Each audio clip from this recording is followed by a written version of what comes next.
We were very innocent people who knew nothing about the law, absolutely nothing about the law.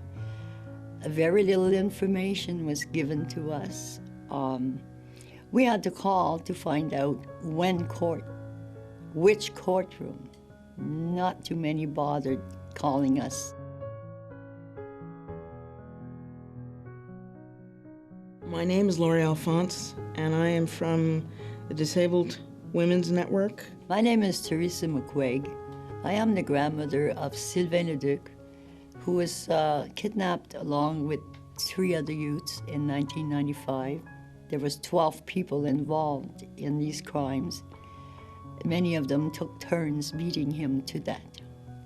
I deal with people with disabilities, and being a person with a disability myself, with about 20 or so years experience in the field, what I have learned is that there are people with disabilities who are victims that don't access the system that is designed for their protection.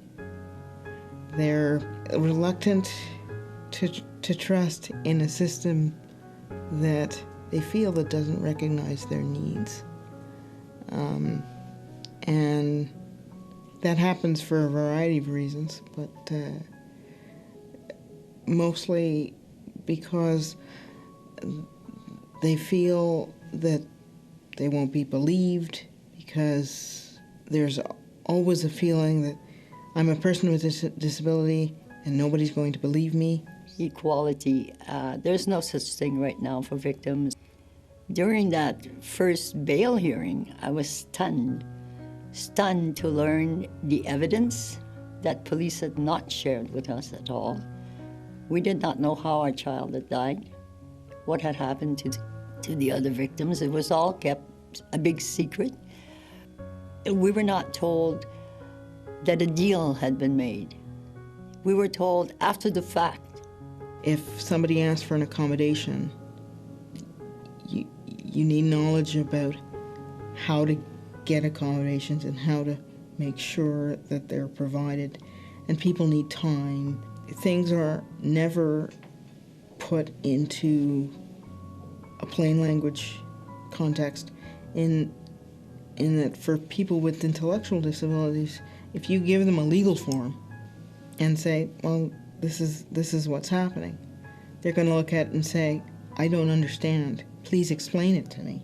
And if you don't know enough to know that you need to simplify your language and what the simplification of that language and the impact of it is, and if you don't do it appropriately, the person will not understand what they need to understand.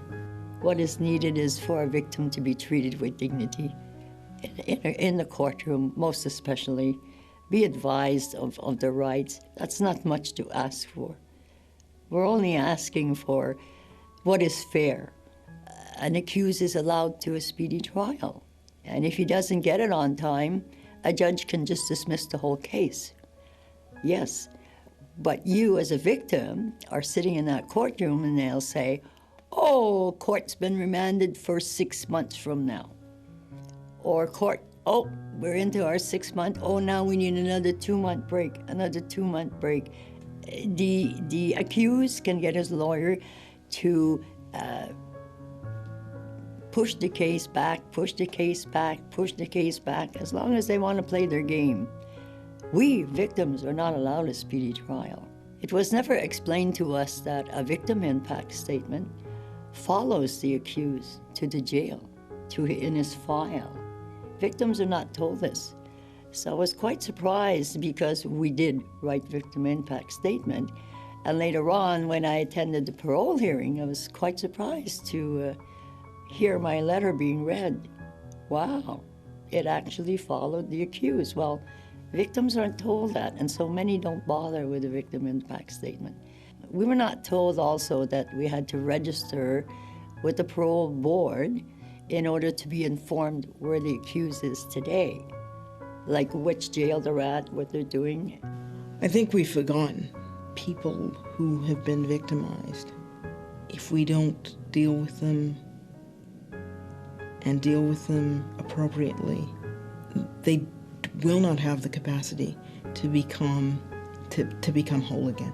Offenders have more rights, because I'm looking at, they're talking about rehabilitation of offenders. Well, what about physical and mental rehabilitation of their victims? I hope my grandson sees all this and knows that he was loved and that his life was not in vain.